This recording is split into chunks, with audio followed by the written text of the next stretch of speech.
You know the 70s, ABBA, the Bee Gees, Elton, right? Not today. These are the hidden gems, the hooks you missed, the songs that built the sound but never owned the headlines. If you recognize 7 or more, you're elite. If not, welcome to your new favorite playlist. Stay to the end for the greatest number 1 that never was, and tell us your score in the comments. Let's start at number 15. I really only met about a week ago, but Andrew Gold was the rare Los Angeles studio ace who could write a perfect pop song in his head and then execute nearly all the parts with relaxed precision. Before 1978, he'd already been a secret weapon in Linda Ronstadt's band and on her records, honing an arranger's ear for economy. Verses that breathe, bridges that actually bridge, choruses that bloom without swelling into syrup. it would really make me happy to never let her slip. You hear all of that in Never Let Her Slip Away. The lyric is simple and direct, love spoken plainly, without ornament, because the lift is carried by melody and harmony, not grand gestures. Feel like the lead in Romeo and Juliet. The backing vocals arrive like a soft tide. The saxophone line glides rather than grandstands, and the rhythm section keeps the whole thing floating a few inches off the ground. Gold famously wrote the song in a burst of real-life infatuation, and you can feel that late-night big city glow in the phrasing. Yeah, I'm a little bit dizzy, I'm a little bit. What's fascinating is how the record achieves its ache without any melodrama. The arrangement lets air do the work.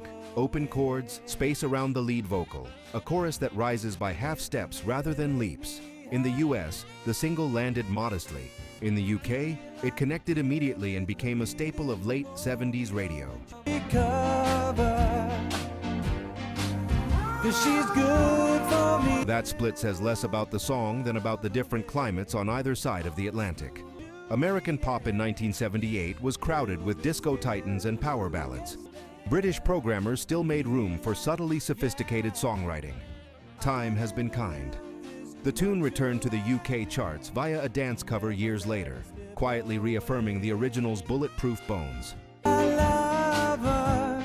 I'm hoping that I'll never recover. If you're mapping 70s pop beyond the obvious blockbusters, Never Let Her Slip Away sits at a crucial intersection. LA craftsmanship meeting British radio's ear for melody. It's proof that restraint, when perfectly voiced, can be as addictive as bombast. Hey, Rocklore community. Before we continue, let's have a real talk for a second, bro. You know, this isn't just a channel to us.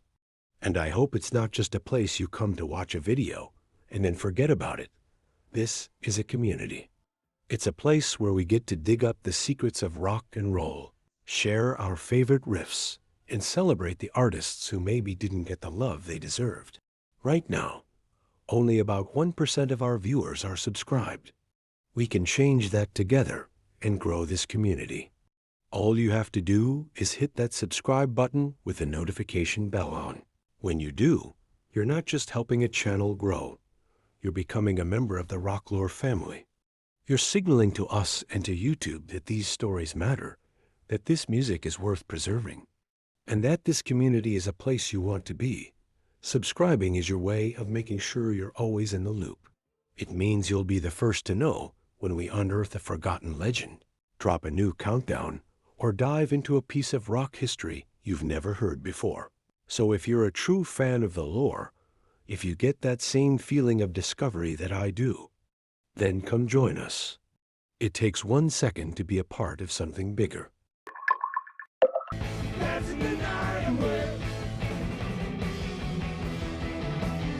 Pub rock goes power pop, gets said often. The motors sound like that transition flipping on the runway lights. Formed by Ducks Deluxe alumni Nick Garvey and Andy McMaster, the band recruited Bram Tchaikovsky on guitar and, crucially, cut their debut single with a then-rising studio perfectionist, Robert John Mutt Lang. Just when you're ready to die, they turn their back on you. The album version stretches past 6 minutes, a deliberate slow build that shows how arrangement, not just attitude, makes a bar band feel like an arena band. Guitars are stacked for rhythm as much as harmony. The drums punch in clean, even strokes, and the chorus lands with bright metal inevitability.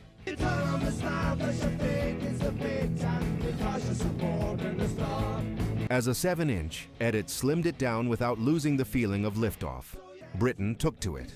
Elsewhere, it remained a connoisseur's pick, one of those records musicians talk about when they talk about sound. Its shadow life is telling too. A few years later, Cheap Trick issued a cover as a lead single, a nod to the original's undeniable engine, even if their version didn't become the hit the label hoped for.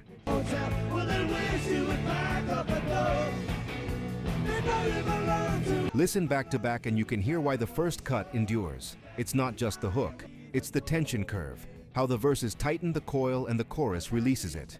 Dancing the Night Away is a Hinge record. You can hear pub rock's pub, tight rhythm guitars, economy, grit, and you can hear the next era's polish forming in real time. If power pop is the art of making adrenaline shimmer, the Motors got there early.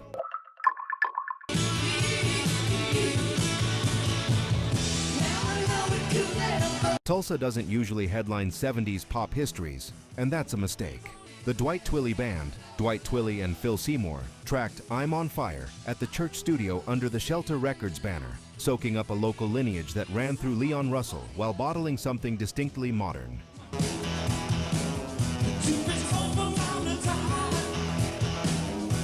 The record is a miracle of compression, rockabilly echo in the guitars, Beatlesque glow in the harmonies, and a chorus that arrives, smacks, and leaves before you've had a chance to overthink it. The single burned up radio through the summer of '75 and became one of those stealth standards young bands still learn by ear.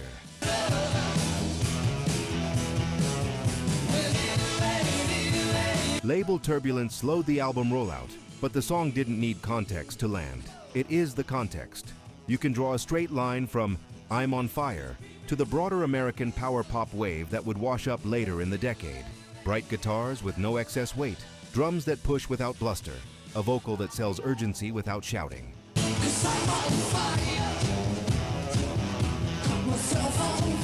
There's also a community story here. Shelter housed Tom Petty around the same time, and the artists' overlapping sessions created a small Tulsa to Coast conversation in sound. I'm on Fire is the calling card from that world. 2.5 minutes of aerodynamic joy, engineered for replay. Drew me near to you. I never knew. The Poppy Family were a beautifully odd Canadian proposition. Susan Jack's crystalline voice delivering songs by then-husband Terry Jacks, arranged with a soft focus palette that could turn sunshine into twilight. Where Evil Grows is their most unsettling triumph. A minor key lullaby whose melody charms while the lyric leans into the pull of darkness. In cracks and holes that lives in people's mind. The percussion sounds close to the mic, like a small room at night. The bass line rocks gently as if to soothe a child, except what's being soothed is something you probably shouldn't trust. It was a real hit on both sides of the border, which matters because it proves this wasn't an eccentric one-off. It resonated immediately with listeners who recognized the trick. Take bubblegum, tint it noir, and don't wink.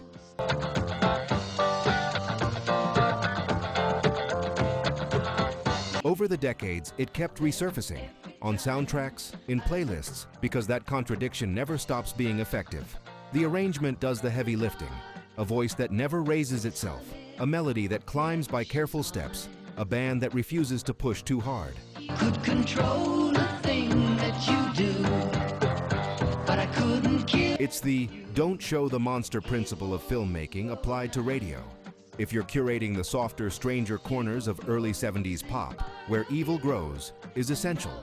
It reminds you that the era's sweetness often came with shadows, and that the shadows could be the point.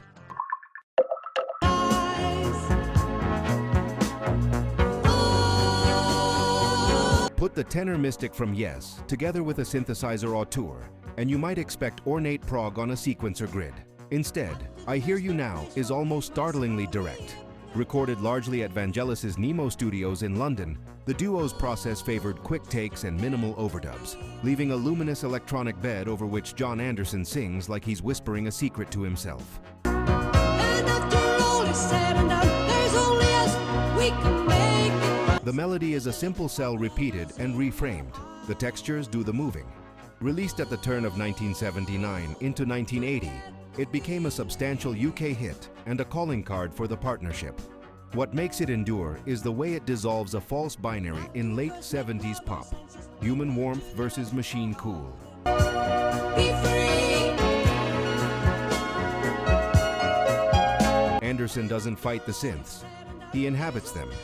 The lyric reads like an inward revelation, spiritual but not grandiose, and the production refuses to clutter the moment with unnecessary spectacle.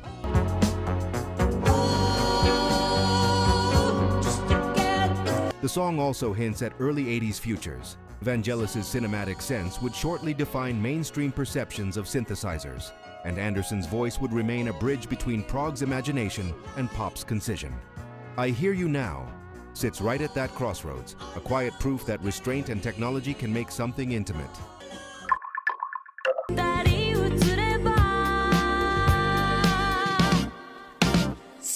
In late 70s Japan, a new strain of cosmopolitan pop was taking shape.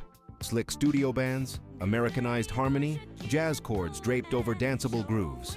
Miki Matsubara's debut single is one of that movement's most indelible calling cards. The record opens like a city at midnight. Electric piano in glassy arpeggios, rhythm guitar flickers, a bass line that leans forward without rushing.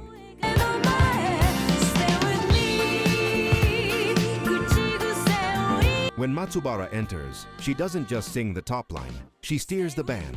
Phrases snap tight against the snare, then released into long, soaring vowels that make the chorus feel skyscraper high. Part of the magic is how the arrangement parcels out momentum. Verses are taut and conversational, almost clipped, as if she's confiding from the passenger seat of a taxi.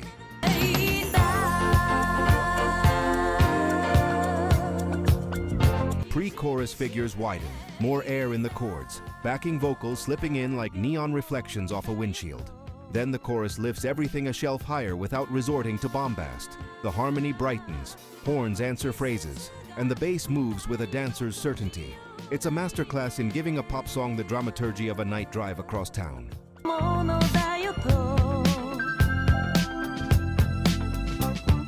Lyrically, it's not plot-heavy. It doesn't need to be. The emotional geometry is in the shape of the melody, desire stretching forward, then snapping back to the hook. Stay with me, like a rubber band. That economy is why the song survives translation. You could miss every word and still understand the stakes from the way Matsubara leans into the final syllables of each line.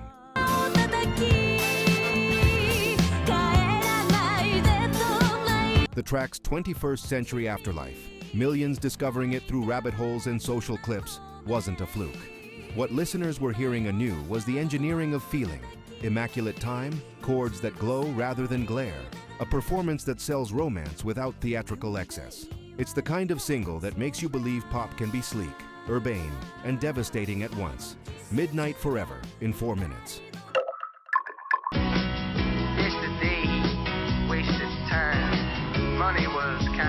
Credit to veterans of the easy beats, Harry Vanda and George Young, with inventing a pop persona that shouldn't work on paper but absolutely does. A laconic, talk-sung narrator floating above metronomic drums, rubbery bass, and synth stabs that feel both futuristic and faintly comic. Hey St. Peter plays like a short film, a man on a city street, thinking about sin and consequence, arguing with the heavens over a disco-era pulse.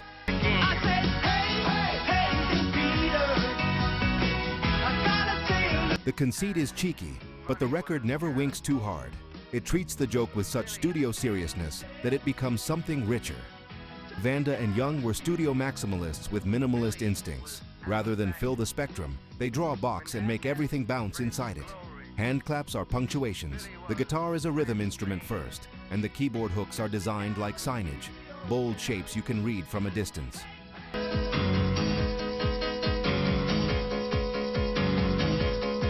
The voice, more spoken than sung, sits dry and close, a storyteller at arm's length. When harmonies slide in on the refrain, the whole world suddenly feels a little bigger, like a crane shot pulling back to reveal the city around the character. Placed in the late 70s context, Hey St. Peter is a hinge between post-glam pop and the dawning new wave. Dance floor tempo, but with a writerly brain, a devotional title with secular mischief, a groove constructed as much from decisions as from chops.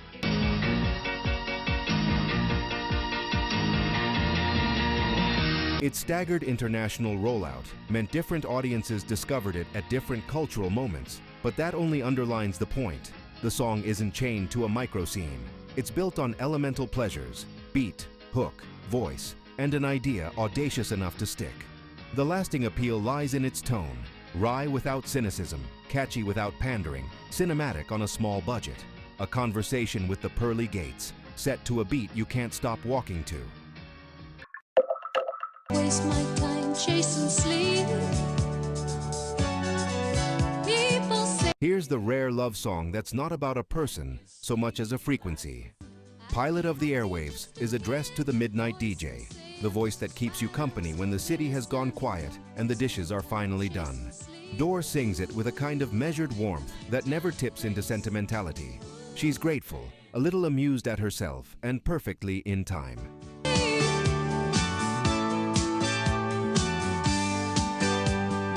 The production, guided by Alan Tarney and Bruce Welch, leans on clarity.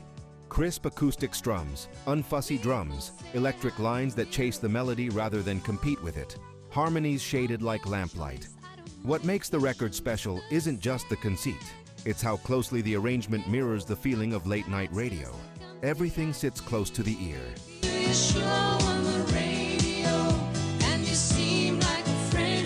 The groove rocks gently, as if it knows you're listening alone. Even the hook is conversational. Catchy, yes, but structured like a note scribbled on a request line rather than a stadium chant. You can hear why American radio, especially after dark, took to it immediately. It flatters the listener, and it flatters the medium. There's a novelist's eye in the lyric, little domestic details, a nod to the day's messes, and then the admission that a stranger's voice can make you feel less alone.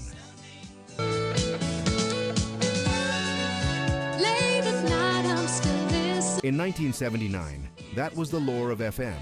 In the streaming century, the sentiment tracks eerily well. Algorithms try to fake intimacy. This record understands the real thing. Someone, somewhere, picking the next song because they think you might need it.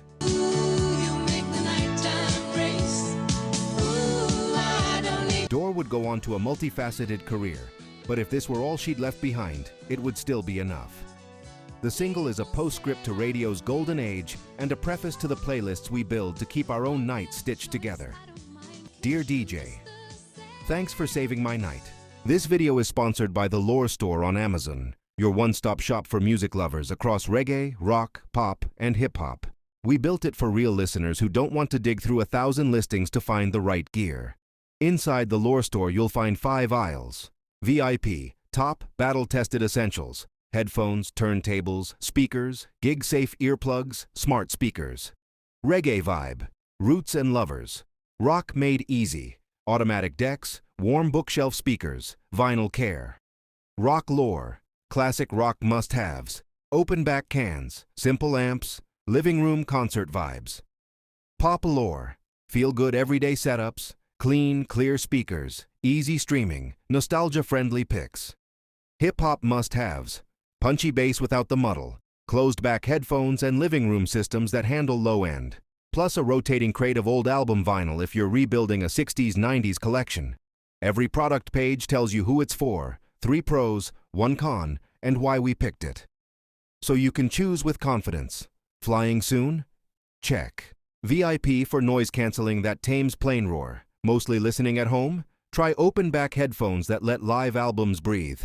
Want instant gratification vinyl? Our fully automatic turntable is 1 button from silence to music, and the record cleaning kit knocks down crackle so the bass tightens up. Headed to shows? Grab high-fidelity earplugs, hands-free at home. Our smart speaker picks let you say, play 70s reggae or classic pop, and you're there. Deal alert! If you use the link in the description, you'll land on our curated picks with current best available Amazon pricing and active discounts where applicable. Prices change, so buy now to lock in today's deal. Tap the link in the description, pick your aisle, grab a favorite, and tell me which category you want me to build next. The Lore Store. Listen better, with gear that gets out of the way and lets the music live.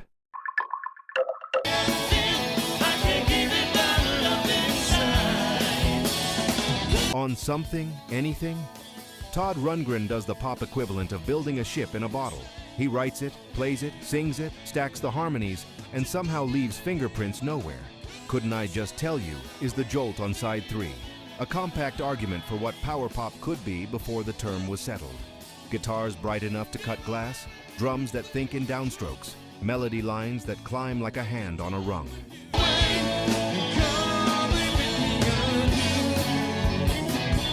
If the song's reputation has snowballed over the decades, it's because musicians recognize the engineering. Verses move fast but never feel rushed. The pre-chorus flips the pressure valve, and the chorus doesn't explode so much as it arrives, perfectly centered. Rundgren's guitar solo is the tell. Lyrical, unhurried, a melody inside the melody rather than a virtuoso detour.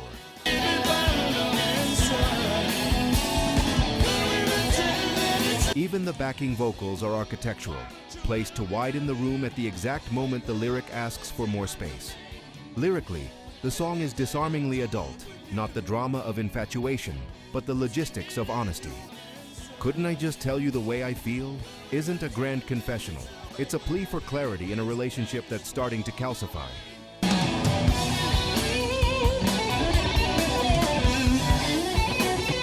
That groundedness gives the music its buoyancy. He's not raging against a wall. He's pushing a heavy door open with a smile. Plenty of bands would take this blueprint and make careers from it. Stacked jangle, propulsive drums, 3-minute architecture with no sag. Rundgren, infamously restless, kept moving. But this track remains the Rosetta Stone, a songwriter-producer proving that pristine craft can feel like daylight on the skin, not just polish on the surface.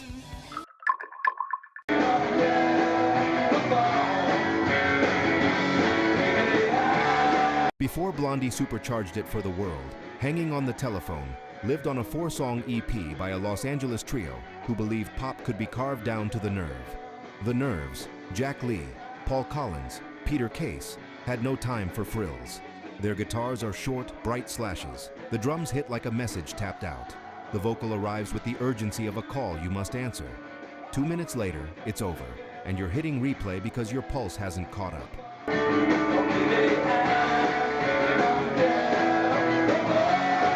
Jack Lee's writing here is a marvel of compression. He gives you a complete emotional arc, anticipation, jealousy, plea, without a wasted bar. The melody outlines the anxiety in quick, rising figures. The harmony stays narrow, increasing the claustrophobia. The bridge loosens just enough to feel like a breath before the hook clamps down again. Where many DIY records of the era wore their limitations on their sleeve, this one turns constraint into design.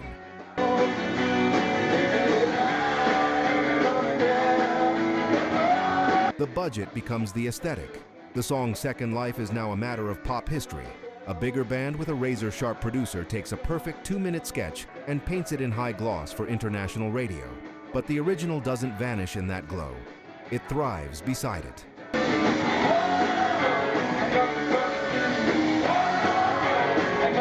You can hear the seed, the insistence, the architecture, the nervy romanticism, and understand why later scenes in Los Angeles, from power pop to punk-adjacent jangle, kept pointing back to this little record as a beginning. In the end, Hanging on the Telephone is about contact, missed, made, begged for, and the way desire turns modern technology into an instrument of both torture and hope. Pick up, someone's on the line.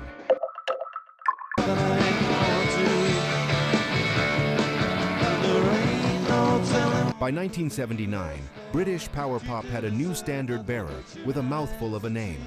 After splitting from the Motors, Bram Tchaikovsky reappeared fronting a lean trio and carrying a song built like a radio magnet. Girl of My Dreams arrives fast and clean. Clipped downstrokes, a bass that dances instead of drags, drums that punch in even eighths, and a vocal that lands right on the downbeat.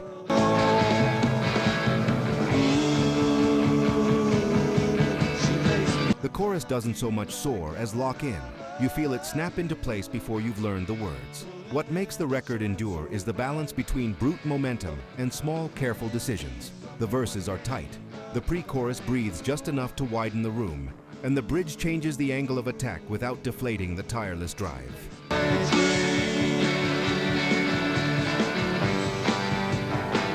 You can hum it after one pass because the melody sits in that sweet middle register where consonants bite and vowels bloom.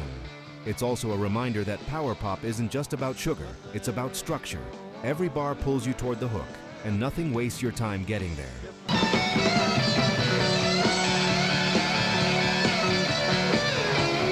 Girl of My Dreams was one of the few late 70s UK power pop singles to truly cut through in the States, a testament to how universal the song feels once the chorus hits. Decades later, it still anchors playlists because it solves the eternal problem with ruthless elegance. How do you make 3 chords feel brand new? You play them like you mean them, and you design the runway so the chorus lifts every time. Not into trouble, not just another girl. I get in touch with you, I only wish I knew that. Few singles wear the turn-of-the-decade UK pop uniform, as well as Back of My Hand. The Jags deliver a phone line kiss-off with razor hooks, a vocal wink, and guitars that tick like a typewriter. It's sharp, sulky, and addictively singable. The secret weapon is the production history. Multiple versions circulated, an initial single cut, a remix by Trevor Horn and Jeff Downes that polished the edges for radio, and a re-recorded album iteration. But in the morning she was just kicking sad. I hope I'm getting through the Same skeleton, different sheens. Hearing them side by side is a miniature masterclass in how arrangement and mix choices steer a hook. Under the attitude lives immaculate engineering. The snare is dry and forward. Rhythm guitars are interlocked for rhythm as much as harmony. The melody stays in a tight range so the chorus can burst open without resorting to a key change. You're unreadable, you're unbeatable. I know just what you are. Don't push your luck. Lyrically, it's all sidelong glances and tarred asides, but the performance never curdles. It teases. That tonal control is why the record hasn't dulled with time. It's new wave in wardrobe, power pop at heart. The song remains a touchstone for producers and fans who love to argue the superiority of one mix over another. Strip away the lore and you're left with what matters. A perfect, compact pop machine built to dial the heart and hang up before you can overthink it.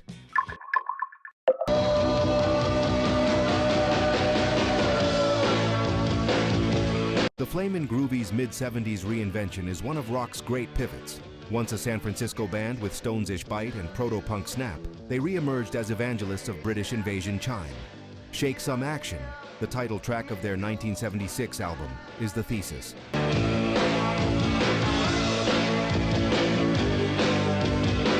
Co-written by Cyril Jordan and Chris Wilson, and produced by Dave Edmunds at Rockfield Studios, it sounds like 1966 rebuilt with 1976 headroom. 12-string shimmer braided to a rhythm section that refuses both drag and haste. Patience is the production's quiet miracle. No fireworks, no sprint to the chorus.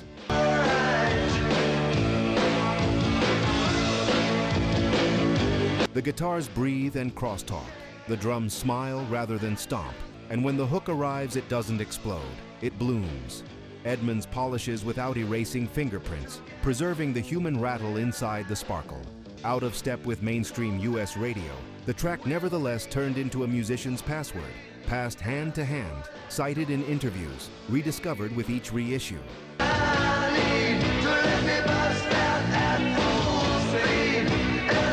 This isn't a chart story so much as a grammar story.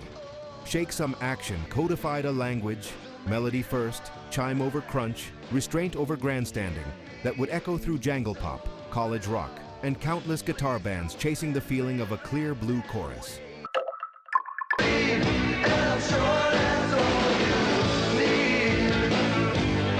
Starry Eyes is euphoria born from exasperation. John Wicks and Will Birch supposedly wrote it not about a romance, but a busted business relationship, which explains the song's unusual cool. It's a kiss-off sung with composure and a smile. Chiming Rickenbackers set the glittering frame, the rhythm section glides, the harmonies drop in like high clouds.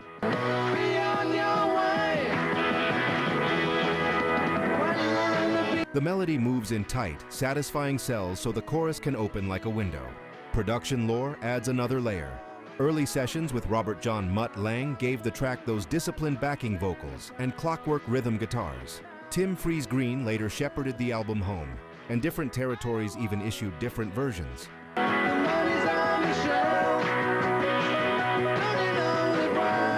That shuffle only sharpened the song's edges. Whichever cut you hear, the basic architecture never wavers. Verse, pre-chorus, chorus, middle eight. Each section earns its keep and sets up the next. Adios, starry eyes, and be on your way. On the highway is where Starry Eyes reveals its true size. It's freeway pop, music that grows larger the faster the dashed white lines blur. It also became a working definition of power pop for bands that followed. Bright guitars, airtight form, emotions rendered in sunlight rather than storm clouds. A grievance transformed into radiance. Hey, Rocklore community. Before we continue, let's have a real talk for a second, bro. You know, this isn't just a channel to us. And I hope it's not just a place you come to watch a video and then forget about it. This is a community. It's a place where we get to dig up the secrets of rock and roll, share our favorite riffs, and celebrate the artists who maybe didn't get the love they deserved. Right now, only about 1% of our viewers are subscribed. We can change that together and grow this community. All you have to do is hit that subscribe button with the notification bell on. When you do, you're not just helping a channel grow. You're becoming a member of the Rocklore family. You're signaling to us and to YouTube that these stories matter, that this music is worth preserving, and that this community is a place you want to be. Subscribing is your way of making sure you're always in the loop. It means you'll be the first to know when we unearth a forgotten legend, drop a new countdown, or dive into a piece of rock history you've never heard before. So if you're a true fan of the lore, if you get that same feeling of discovery that I do, then come join us. It takes 1 second to be a part of something bigger. September girls, I don't know why. How can I? Some songs become hits, some become scripture. September Girls is the latter. 2.5 minutes in which Alex Chilton and Big Star catch the precise angle where longing turns to light. Tracked at Memphis's Ardent Studios with John Fry at the console for Radio City, it's startlingly lean. Crisp drums, chiming rhythm guitars, a few judicious lead figures, bass lines that nudge rather than announce. December boys got it bad. There's no production trickery to hide behind. The melody carries the entire emotional argument, and it wins. Part of the magic is how the song speaks without spectacle. The intro hooks almost by accident. The verses feel like a conversation set to music. The chorus sounds as if it has always existed, discovered rather than invented.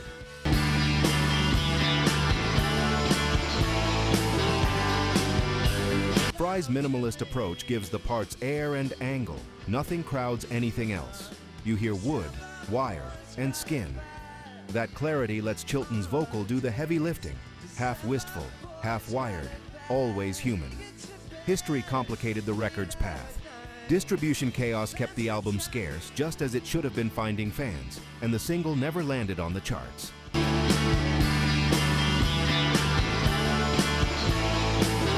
Instead, it traveled as myth, mixtapes, secondhand praise, a luminous cover that nudged it toward daylight a decade later. Musicians learned it by heart and, in doing so, taught it forward.